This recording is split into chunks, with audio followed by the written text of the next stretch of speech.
इस लड़के को समुंदर में एक फूलदान मिलता है।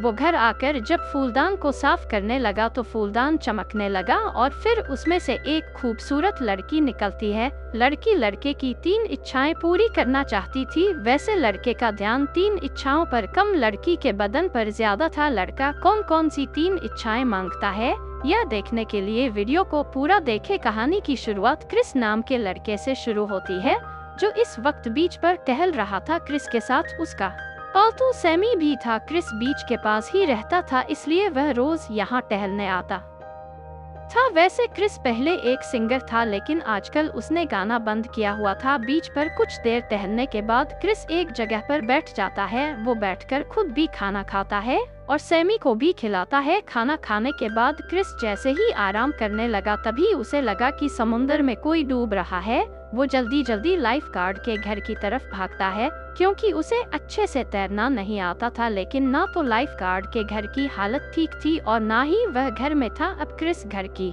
टूटी हुई खिड़की उठाकर खुद ही समुद्र की तरफ बढ़ने लगा और फिर जल्दी ही समुद्र में कूद जाता है। लाइफ गार्ड देवन पास ही टहल रहा था और उसने क्रिस को पानी में देख लिया था। समुद्र में क्रिस को कोई नजर नहीं आता। उसे वहम हुआ था कि कोई डूब रहा है और इसी वजह से अब उसकी जान खतरे में पड़ गई थी। धीरे धीरे वह पानी में डूबने लगा। पानी के अंदर उसे एक फूलदान मिलता है और तभी बेवन भी उसके पास पहुंच जाता है। जल्दी ही बेवन ने उसे पानी से बाहर निकाल लिया था, जिस कारण आज क्रिस की जान बच गई थी। वैसे ये दोनों दोस्त भी थे और एक दूसरे के घर आते जाते रहते थे। थोड़ी ही देर बाद क्रिस फूलदान लेकर अपने घर आता है। वो फूलदान को टेबल पर रखकर घर के काम करने लगा। वह घर में अकेला ही रहता था। घर के काम करने के बाद वह थोड़ा सा आराम भी करता है। रात को क्रिस अपनी बाइक उठाकर पास वाले बार में आता है। वो रोज दारू पीता था और दारू पीने इसी बार में आता था। आज क्रिस जैसे ही दारू पीने लगा, तभी उसके पास हाइमन नाम का आदमी आता है। हाइमन एक म्यूजिक कंपनी का मालिक था और क्रिस भी उसे अच्छे से जानता था। हाइमन चाहता था कि क्रिस फिर से गाने लगे और उसकी कंपनी के लिए गाए, मगर क्रिस ने गाने से साफ साफ मना कर दिया था। हाइमन उसे पैसों का भी लालच देता है, लेकिन क्रिस फिर भी नहीं मानता। दरअसल पिछले महीने ही क्रिस का अपने छोटे भाई जिम्मी से झगड़ा हो गया था। जिम्मी भी गाना चाहता था। वह चाहता था कि क्रिस उसकी मदद करे, लेकिन क्रिस उसकी मदद करने से मना कर देता है। जिम्मी गुस्से में आकर उसके घर से तो निकल गया, लेकिन रास्ते में ही उसका एक्सीडेंट हो जाता है और वह मर जाता है।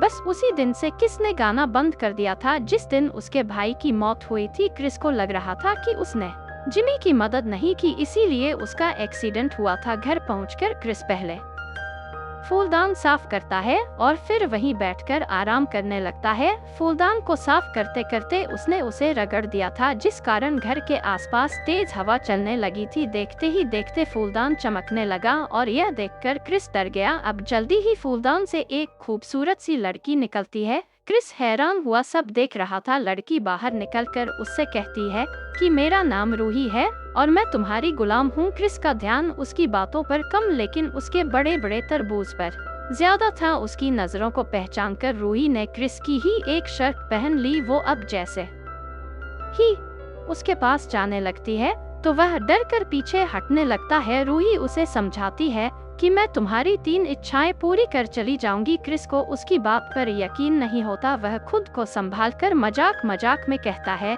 मैं अभी बारिश देखना चाहता हूँ। उसकी बात सुनकर रूही अपना जादू करती है और उसी पल बारिश शुरू हो जाती है। क्रिस यहाँ रहता था, वहाँ बारिश नहीं होती थी, इसलिए वो अब बेहद हैरान था। बारिश इतने जोर से होती है कि घर की छत से भी पानी गिरने लगा था। क्रिस की पहली इच्छा पूरी कर रूही भी बेहद खुश थी। वो जल्दी जल्दी उसकी इच्छाओं को पूरी कर आजाद होना चाहती थी। कुछ ही देर बाद बारिश बंद हो जाती है। अब रूही क्रिस से उसकी दूसरी इच्छा पूछती है, लेकिन क्रिस कहता है कि मेरी कोई इच्छा नहीं है, इसलिए तुम अब जा सकती हो। उसकी बात सुनकर रूही उसे समझाती है कि मैं 3 इच्छाएं पूरी करने के बाद ही जा सकती हूँ। क्रिस के पास कोई इच्छा नहीं थी और रूही अभी जा नहीं सकती थी। आखिर में रूही फैसला करती है कि वो क्रिस के साथ तब तक रहेगी जब तक उसकी इच्छाएं पूरी नहीं हो जाती। अगले दिन क्रिस अपने घर के बाहर खड़ा था, जबकि रूही उसके वो कपड़े देख रही थी जो उसे फिट आ सके। जल्दी ही क्रिस भी अंदर आ गया। रूही उससे फिर पूछती है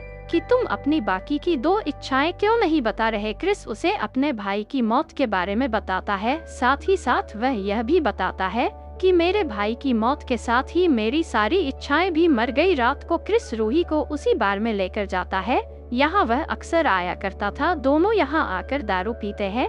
बार में बेवन भी दारू पी रहा था। क्रिस रूही को बेवन से मिलाता है और फिर वापस चले जाते हैं। दोनों ने आज काफी दारू पी ली थी, जिस कारण वह घर आते ही एक दूसरे का पानी निकालने लगे। अगले दिन भी दोनों साथ साथ घूमते फिरते हैं। दोनों कुछ वक्त एक झील के पास बिताते हैं और फिर बीच पर चले जाते हैं। रात होते ही दोनों फिर से एक दूसरे का पानी निकालने लगे। अगले दिन हाइमन लिज नाम की लड़की के पास आता है। लिज भी यही रहती थी और वह क्रिस की अच्छी दोस्त थी। हाइमन किसी भी तरह क्रिस को गाने के लिए मनाना चाहता था। वो लिज के पास इसीलिए आया था ताकि वह क्रिस को समझा सके। रात को क्रिस और रूही फिर से पानी निकालते हैं।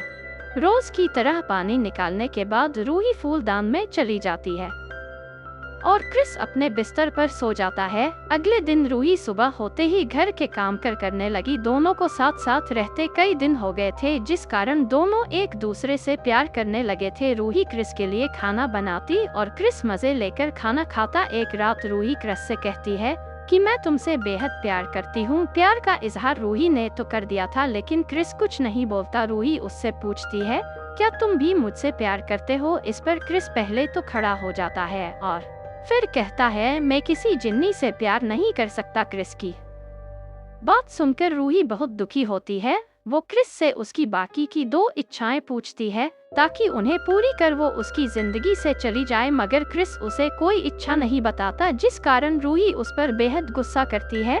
कुछ देर बाद रूही बाहर जाने के लिए तैयार थी। वो क्रिस के दोस्त बेवन के साथ बाहर जा रही थी। उसी ने बेवन को बुलाया था और जल्दी ही वो उसके साथ चली जाती है।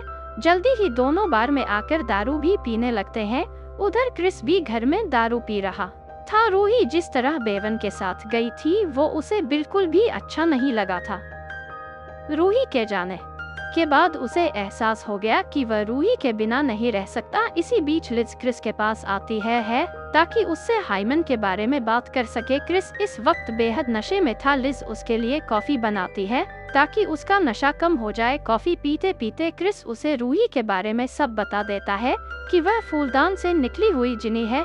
इसके साथ ही वह लिज को यह भी बताता है कि मैं उससे बहुत प्यार करता हूँ और उसी के पास जा रहा हूँ। लिज को सब बताकर क्रिस तो चला गया, लेकिन लिज की नजर फूलदान पर जम गई थी। थोड़ी ही देर बाद क्रिस रूही के पास पहुँच गया। वो उसे घर चलने को कहता है, लेकिन रूही उसकी बात नहीं मानती। वह कहती है कि तुम मुझसे प्यार नहीं करते, इसलिए मैं तुम्हारी बात नहीं मान सकती। रूही क्रिस पर बेहद गुस्सा थी। क्रिस उसे समझाकर घर ले जाना चाहता था ताकि वह उसे समझा सके कि वो उससे प्यार करता है, जबकि रूही को लग रहा था कि क्रिस अपनी इच्छाएं बताना चाहता है। वो क्रिस से कहती है कि तुम यही अपनी इच्छाएं बताओ और फिर यहाँ से चले जाओ। क्रिस गुस्से में आकर कहता है कि मेरी दूसरी इच्छा है कि मुझे एक साधारण लड़की मिल जाए। रूही कहती है कि तुम्हें जल्दी ही साधारण लड़की मिल जाएगी। अब क्रिस तीसरी इच्छा बताता है कि रूही हमेशा हमेशा के लिए वहीं चली जाए, यहाँ से वह आई थी। क्रिस की आखिरी इच्छा सुनते ही रूही की तबीयत खराब हो गई और क्रिस किसी तरह उसे संभालता है। कुछ देर बाद क्रिस उसे घर ले आया था। रूही की तबीयत इसलिए खराब हुई थी क्योंकि वह वापस जाना चाहती थी, लेकिन उसके पास उसका फूलदान नहीं था। रूही ने क्रिस की तीनों इच्छाएं पूरी कर दी थी। क्रिस की तीसरी इच्छा थी कि रूही वहीं चली जाए, यहाँ से वह आई थी। क्रिस की तीसरी इच्छा पूरी करने के लिए उसे फूलदान चाहिए था। क्रिस को भी जल्दी ही पता चल जाता है कि फूलदान लिज के पास है। वो जल्दी जल्दी लिज के घर जाता है, लेकिन वहाँ उसे लिज नहीं मिलती। लिज इस वक्त समुद्र किनारे बैठी थी और फूलदान उसी के पास था। लालच में आकर उसने फूलदान तो उठा लिया, लेकिन उसे यह नहीं पता था कि इसमें से जिनी कैसे निकलता है। अगले दिन लिज को अपनी गलती का एहसास हो जाता है कि उसने लालच में आकर क्रिस को धोखा दिया है। वो फूलदान क्रिस को लौटा देती है, जिसके बाद क्रिस रूही को लेकर समुद्र किनारे आ जाता है। जल्दी ही रूही फूलदान में चली जाती है और क्रिस फूलदान को समुद्र में बहा देता है। अगली सुबह भी क्रिस बीच पर ही था। रूही के जाने के बाद वह इतना दुखी था कि रात को वह बीच पर ही सो गया था। वो जैसे ही नींद से जागता है तो उसकी नजर एक लड़की पर पड़ती है। लड़की बीच पर ही टहल रही थी और वो क्रिस के पास आकर उसकी तबीयत के बारे में पूछने लगी। यह लड़की बिल्कुल रूही जैसी ही दिखती थी और उसे देखकर क्रिस भी हैरान हो गया था, लेकिन जल्दी ही क्रिस समझ जाता है कि रूही ने उसकी दूसरी इच्छा भी पूरी कर दी।